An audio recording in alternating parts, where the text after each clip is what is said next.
senhor presidente, senhores senadores, senhoras senadoras, quem nos ouve na Rádio Senado, também nos assiste pela TV Senado e acompanha pelas redes sociais. Eu vim agora, senhor presidente, de um evento que eu considero muito importante para a política brasileira, para a nossa democracia e para os compromissos com o desenvolvimento do país e com os direitos do povo. O lançamento de uma frente parlamentar, de um manifesto, melhor dizendo, por uma frente parlamentar compromissada com a reconstrução e o desenvolvimento do Brasil.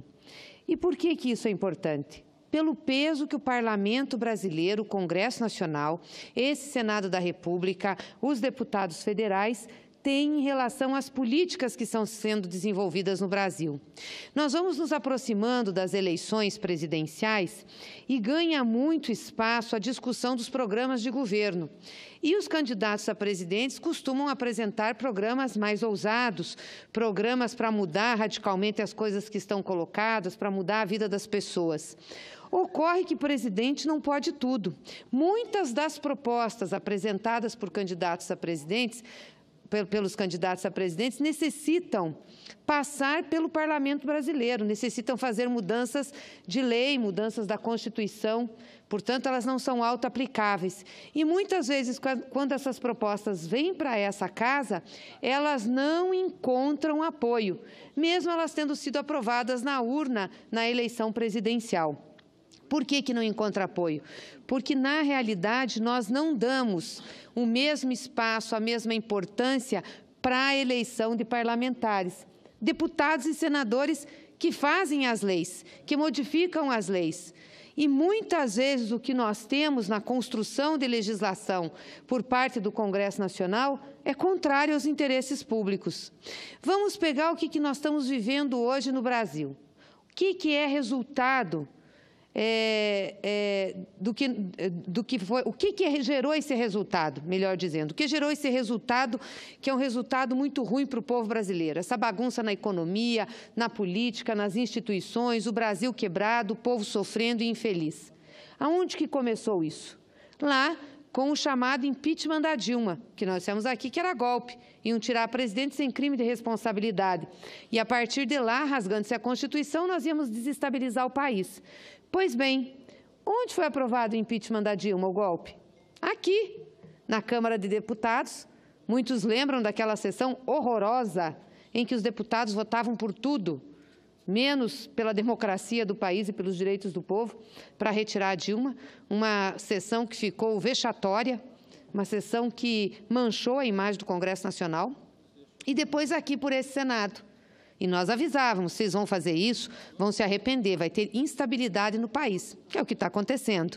Mas foi esse Congresso que fez. Vamos ver outra barbaridade que o Congresso ajudou a fazer, que o presidente não faria sozinho, a emenda constitucional 95, que congelou todos os gastos e investimentos por 20 anos.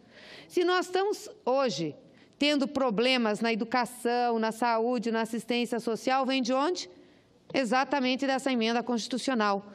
Nós não estamos permitindo que o Estado brasileiro gaste com quem mais precisa. Uma emenda que privilegiou quem? O sistema financeiro, os bancos. Pagar o serviço da dívida, isso mesmo, pagar o serviço da dívida em detrimento dos investimentos e em detrimento dos recursos para as áreas sociais. Quem é que fez a barbaridade? O Congresso Nacional.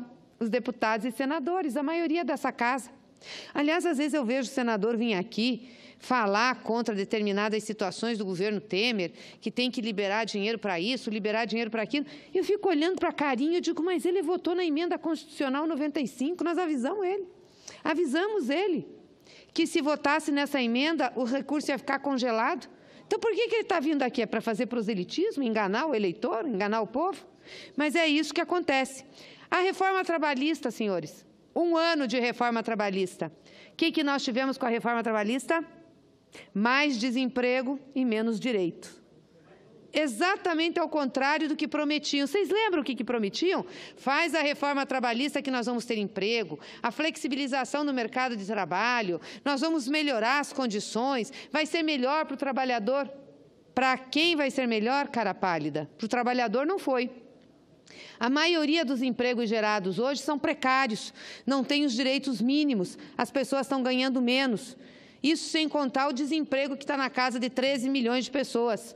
Um ano depois da reforma trabalhista, o que aconteceu? O trabalhador se ferrou. Está com menos direito e com menos emprego. Quem é que patrocinou a reforma trabalhista? O Congresso Nacional. Esta casa aqui votou, a Câmara dos Deputados votou também. Então, essas pessoas colocadas pelo povo votaram contra o povo. Mas tem também a reforma da Previdência, que só não foi pior porque teve mobilização popular. Era tão grande a ação contrária ao interesse popular que teve mobilização, não deixaram isso vicejar na Câmara. Mas aqui também passou o desmonte da Petrobras, da indústria de petróleo e gás de conteúdo nacional. Também acabaram com os empregos. Na Câmara, na semana passada, passou uma vergonha de uma proposta, a entrega das reservas da Petrobras, do pré-sal, às petrolíferas privadas. Que vergonha é essa, gente? A Petrobras tinha uma reserva que ela poderia utilizar daquela reserva dada pela União a ela, para que ela pudesse ter investimentos, fazer caixa. Entregaram para fazer a concessão para as grandes petroleiras. Quem é que fez isso? A Câmara dos Deputados. Então, lançar uma frente dessas é fundamental para a gente dizer à população, gente, olha, vocês vão escolher o presidente, mas escolhe o senador, viu? Escolhe o deputado federal, porque se você não se cuidar, você vai pôr gente lá que vota contra você, que vai lá no teu município e diz que está dando uma emendinha para melhorar a estrada rural, muito legal, todo mundo aplaude, legal, deputado, senador, deu uma emenda aqui, e aí o cara vem para cá, apoiado pelo pessoal do município lá por conta da estrada, vem para cá votar contra eles, votar contra o povo.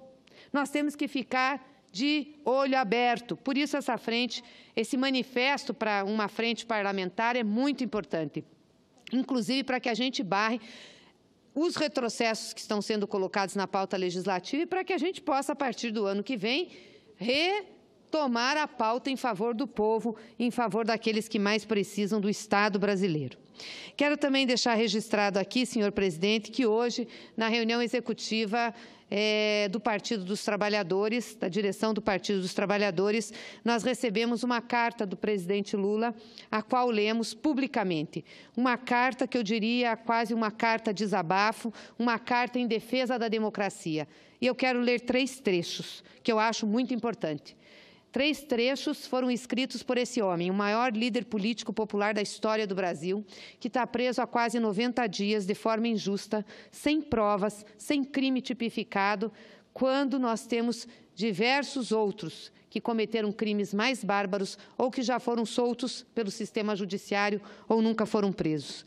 E 3 trechos que dizem o seguinte, o primeiro deles, diz o presidente: tudo isso me leva a crer que já não há razões para acreditar que terei justiça, pois o que vejo agora no comportamento público de alguns ministros da Suprema Corte é a mera reprodução do que se passou na primeira e na segunda instâncias.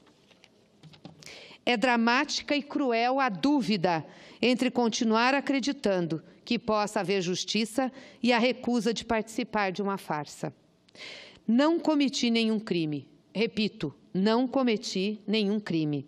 Por isso, até que apresentem pelo menos uma prova material que macule minha inocência, sou candidato a presidente da República.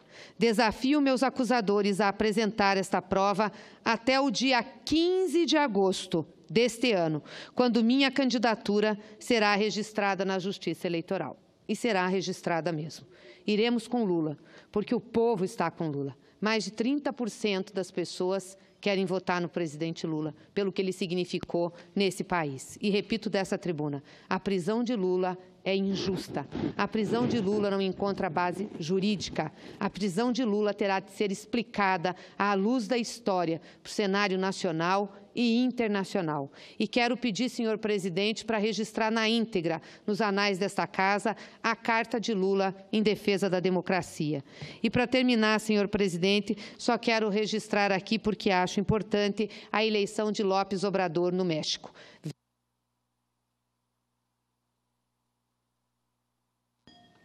ventos progressistas voltam a soprar na América Latina. Nos dão esperança, confiança de que temos um caminho a seguir e podemos retomar uma América Latina voltada aos interesses do povo e dos trabalhadores, e não só do sistema financeiro e das suas elites, que tantas riquezas tiraram desse povo. Muito obrigada.